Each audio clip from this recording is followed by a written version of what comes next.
Listen to what Peter says. Give all your worries and cares to God. Why? Because He cares about you. Here's the thing. We gotta give it to God. Peter gives a very simple prescription for how to overcome anxiety. It's just one word that Peter gives us. Right there in the text, he says, cast all your anxiety. All the things that are pulling at you. All the things that are pulling you apart. All the pressures. All the strains. All the worries. And cast them off. Peter uses a word that's only used one other time in the New Testament. It's actually used by Dr. Luke. In Luke chapter 19, the disciples are sent to go get a colt for Jesus to ride on the day that we would come to know as Palm Sunday. And look at what happens. Luke chapter 19, verse 35 says this. They brought it to Jesus, and throwing their cloaks on the colt, they set Jesus on it. I only mention this because I think it gives us such an incredible visual. They took their coats and they threw them on the colt, or they cast them on the colt. It's the perfect picture for the one instruction we are given to deal with our worries, our anxieties, and our uncertainties. Take the things that are pulling you apart and cast them on Jesus.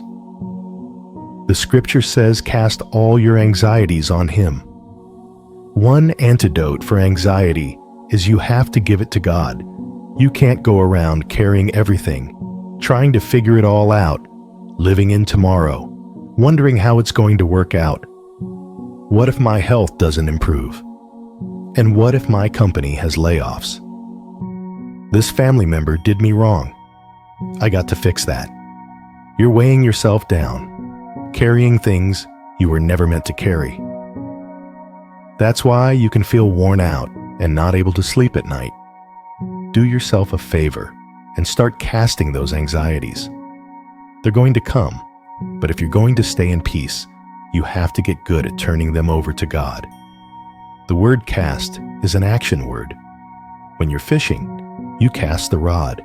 It's not a complacent, let me just toss it out there. No, you forcefully swing your arm and aggressively flick your wrist. There's action and energy. In the same way, anxiety is not going to just fall off of you. Worry is not going to go away on its own.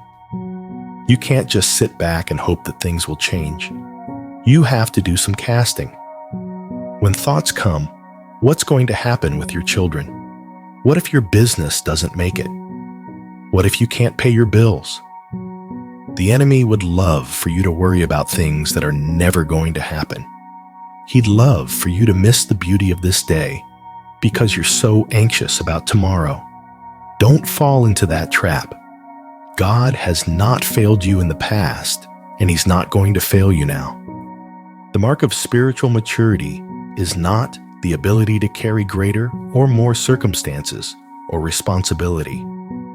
The mark of spiritual maturity is the willingness to cast all of those things back on Jesus. Transfer the weight and responsibility to Him, and He will lift you up. Cast it on Jesus. When you cast your circumstances on Him, you are making a transfer of trust. You're saying, I'm not going to wear this weight anymore. I'm going to let Jesus wear it. The most powerful attacks are not physical, but mental. That's why the enemy works overtime in the mind. Anxiety, fear, worry. When anxiety attacks, often we call our friends, call our neighbor, call our parents. That's all fine, but you need to make sure you call on the name of the Lord. Call on the God who created you. Call on the God who brings dead things back to life. Call on the God who is more powerful than any force that's trying to stop you. Paul said in Philippians 4, "Be anxious for nothing." That's a bold statement. You mean we cannot be anxious over the uncertainty in our future? That seems too good to be true. He goes on to tell us how it can happen. He said, "But in everything, by prayer, God in supplication with thanksgiving. Let your requests be known unto God.